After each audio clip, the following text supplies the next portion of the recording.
আয়ুষ্মানকে স্বামী মেনে নিয়ে লক্ষ্মী পুজোয় উপোস রেখে আয়ুষের জন্য খাবার তৈরি করলো কুসুম।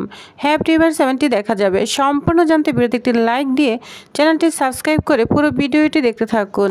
গল্পের শুরুতে আমরা দেখতে পাবো দেবলীনা কুসুমকে বলছে, জানো কুসুম, তোমার দেবীমা তোমার হাতের পানি কেন খেলো না? তখন কুসুম বলতে থাকে, না আমি জানি না। তখন দেবলীনা বলে, তোমাদের বিয়ের ভিডিও সে দেখে ফেলেছে, এজন্য খাইনি। যার জন্য কুসুম তো অবাক হয়ে যায়। তখন কুসুম দেবলীনাকে বলে, কি বলছেন? আপনি তো কথা দিয়েছিলেন ছোট সাহেবকে। তখনই দেবলীনা বলে, একদম চুপ। এই দেবলীনা না কারো কথা দিয়েছে বা রেখেছে এর কোনো ধার ধারণা, বুঝতে পেরেছ? তখন কুসুমের মন খুব খারাপ হয়ে যায়। কুসুম এক কোণে দাঁড়িয়ে রয়েছে মন খারাপ করে। তখন যেটা লক্ষ্য করে আয়ুষ বলছে, কি ব্যাপার কুসুমের, কি হয়েছে? কোনো কিছু নিয়ে টেনশন মনে হচ্ছে, কি হয়েছে? অন্যদিকে দেখা যায় তখনই রাতুল চলে এসেছে। রাতুলকে দেখে তো ঈশান এবং আয়ুষ্মান দুজনে অনেক ভয় পেয়ে যায়। বলছে, ভাইদা এখন রাতুলদা কেন এখানে এসেছে? মা কেন হঠাৎ করে রাতুলদাকে ডেকেছে? এই নিয়ে দুই ভাই খুব ভয় পেতে থাকে।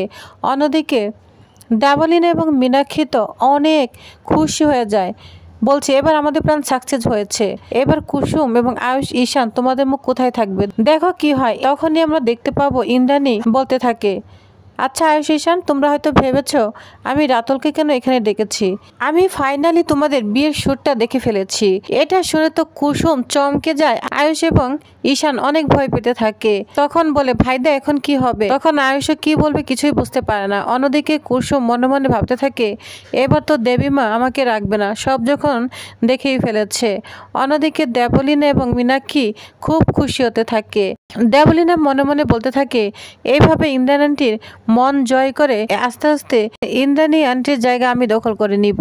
অন্যদিকে দেখা যায় কি মীনাক্ষীকে বলতে থাকে দেবলীনা, জানো তো এইসব কিছু আমার জন্য হয়েছে, আমার প্ল্যান মতোই হয়েছে। তখন মীনাক্ষী বলে, শুধু তুমি ক্রেডিট নিও না, আমিও তো তোমাকে সাহায্য করেছি বলো। তখন এই বলে দুজনে অনেক খুশি হতে থাকে। এদিকে আয়ুষ্মান ঈশান তো অনেক ভয় পেতে থাকে। তখন বলে, মা আমি তোমাকে বলার চেষ্টা করেছি। তখন ইন্দ্রাণী বলে, কোনো কথা বলবে না, আর আমরা তো এখন কেউ নই। তখন রাজ বলতে থাকে, ইন্দ্রাণী কি হয়েছে?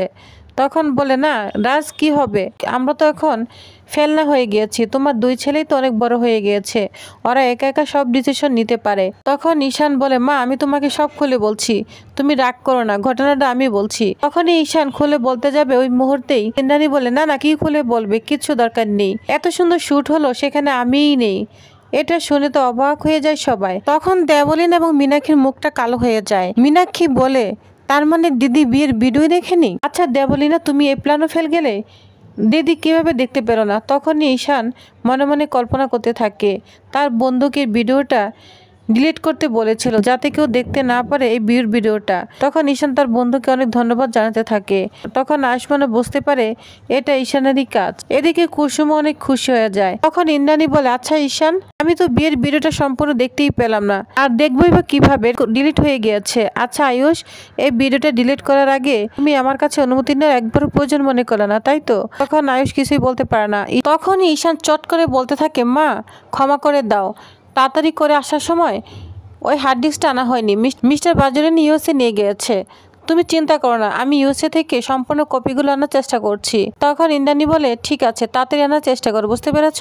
রাতুলকে বলে, রাতুল তোমাকে আমি যে কারণে ডেকেছি সেটা হচ্ছে বিয়ের কার্ডের মধ্যে তুমি আমাদের গার্জিয়ান বলে আখ্যায়িত করেছো, এজন্য তোমার একার পক্ষে এই বিয়ে অ্যারেঞ্জ করা সম্ভব নয়। বিয়ে অবধি পর্যন্ত তুমি বাড়িতেই থাকবে, বুঝতে পেরেছো? যা শুনে মনে মনে রাতুল অনেক খুশি হয়ে যায়। তখন থেকে যায় রাতুল ইন্দ্রাণীর কথা মতো।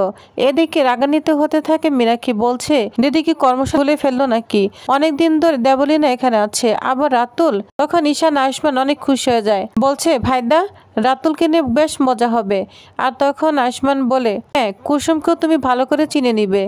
তো সবাই রাতুলকে নিয়ে ওইখান থেকে চলে যায়। এদিকে ইন্দ্রাণী আর দেবলীনা খুব রাগান্বিত হতে থাকে। এদিকে মীনাক্ষী দেবলীনাকে বলে, তুমি না এটাও ফেল হয়ে গিয়েছ, এখন কি করবে? আমাদের মাথায় কিন্তু চারিদিকে বিপদ ঘুরছে, বুঝতে পেরেছো? তখন দেবলীনা বলে, তুমি কোনো চিন্তা করো না, ওই ওয়েটারের কাছে ওই দুই ভাই পৌঁছানোর আগে দেখো আমি কি করি, অবশ্যই একটা প্ল্যান করছি। আর আমি শিওর, জানো তো এই বিয়ের ভিডিওটা ওই ক্লায়েন্ট কিচ্ছু করেনি, এই দুই ভাই ডিলিট করে ফেলেছে, আমি নিশ্চিত। এটা বলে রাগান্বিত হতে থাকে দেবলীনা। অন্যদিকে দেখা যায় এদিকে রাতুল ঈশানকে কম্পিউটারে কিছু সিনারি দেখাতে থাকে। সেই সিনারিগুলো দেখতে দেখতে ঈশান এক পর্যায়ে যে মেয়েটিকে খুব পছন্দ করে সেই মেয়েটির ছবি দেখতে পায়। এটা তো মিস বাডি। আচ্ছা রাতুলদা, এই মেয়েটির নাম কি? এই মেয়েটিকে তুমি কোথায় পেলে? তখন বলে এই মেয়েটি তো অনেক ভালো, অনেক শিক্ষিত মেয়ে, বাচ্চাদের অনেক ভালোবাসে আর বাচ্চারা দিদিমণি বলে ডাকে। তখন ঈশান বলে এটা নয়, এই মেয়ের নাম কি বলো, আমি নাম জানতে চাচ্ছি। কিন্তু রাতুল কিছুতে নাম বলতে পারে না। তখন ঈশান ছবিটিকে নিয়ে বলতে থাকে তোমার বলতে হবে না, এবার তো আমি মেয়েটির নাম জানবই। এটা বলে মনে মনে খুশি হতে থাকে। তখনই এক্সাইটেড হয়ে যায় ঈশান। সামনে পড়ে কুসুমের। কুসুম বলতে থাকে ঈশান সাহেব কি হয়েছে, নিজেকে কন্ট্রোল করুন, কি হয়েছে বলুন।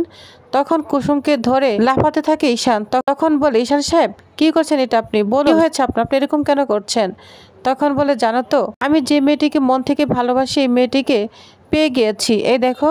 সেই মেয়েটিকে দেখালে কুসুম রাগান্বিত হয়ে যায়। ছবিটা রাতুলকে দিয়ে বলে এই মেয়েটির ছবি আর কখনোই দেখবেন না।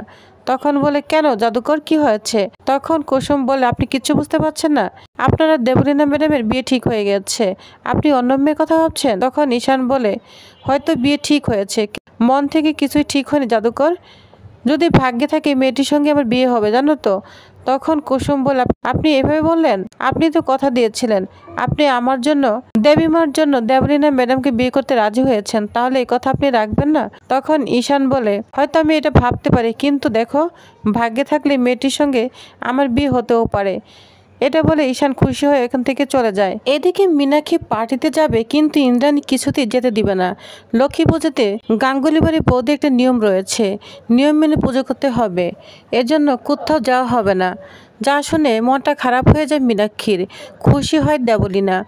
এদিকে রাতুল আর কুসুম মিলে আয়ুষ এবং ঈশানকে সব খুলে বলে। তখন আয়ুষ রাগান্বিত হয়ে যায়, বলছে জানো তো রাতুল, তুমি মনে করার চেষ্টা করো, একটা ভুলের জন্য আমার জীবনে কি ঘটে গিয়েছে, তোমার জায়গায় আমাকে বরখাস্ত হয়েছে, মাকে আমি কিচ্ছু বলতে পারিনি, এই মিথ্যাটা আমাকে করে করে খাচ্ছে, কষ্ট করে আমরা এই বিয়ের ভিডিওটা ডিলিট করেছি। তখন ঈশান আয়ুষকে কন্ট্রোল করার চেষ্টা করে, বলছে ভাইদা কোনো চিন্তা করিস না, আমি আছি, এই সত্য আমি সবার সামনে অবশ্যই প্রকাশ করব।